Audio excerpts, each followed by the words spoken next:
Production in action. 10 Swedish unwritten rules. To go through 10 unwritten Swedish rules. And if you're a Swede, you know these by heart, and if you're not, these can come in handy if you plan to come here, or if you're just generally interested. Anyway, let's go through them. Nice framing. So if you want to make a video, now many people know I'm a director. Your framing is so bad. You have so much headroom here. Or zoom out for the love Number of God. 1. Terrible framing. Don't consider yourself to be better than anyone else.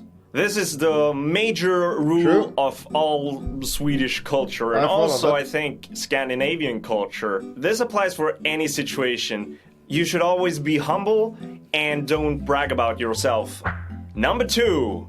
Keep your distance. This applies for any type of situation where there are people that you don't know. Swedes will become very uncomfortable if you don't know a person and you come closer than 1 meter. So keep your freaking distance. Number 3. As far as possible, don't sit directly to anyone else.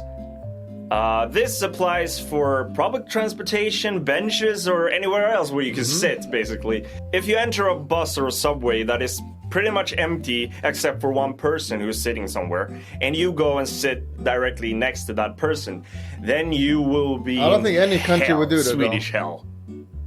Number 4. Do not look people in the eye when in public places. This goes hand in hand with the keeping the distance one, because if you look people in the eye, especially on public transportation, you come out as a freak or a creep or weird or not normal.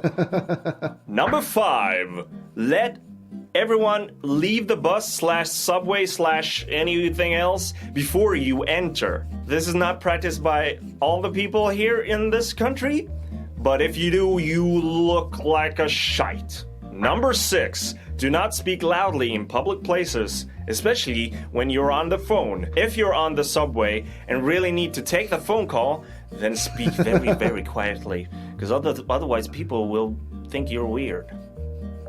Spooky. Number 7. When you're meeting someone, first time, handshake. Second time, hug.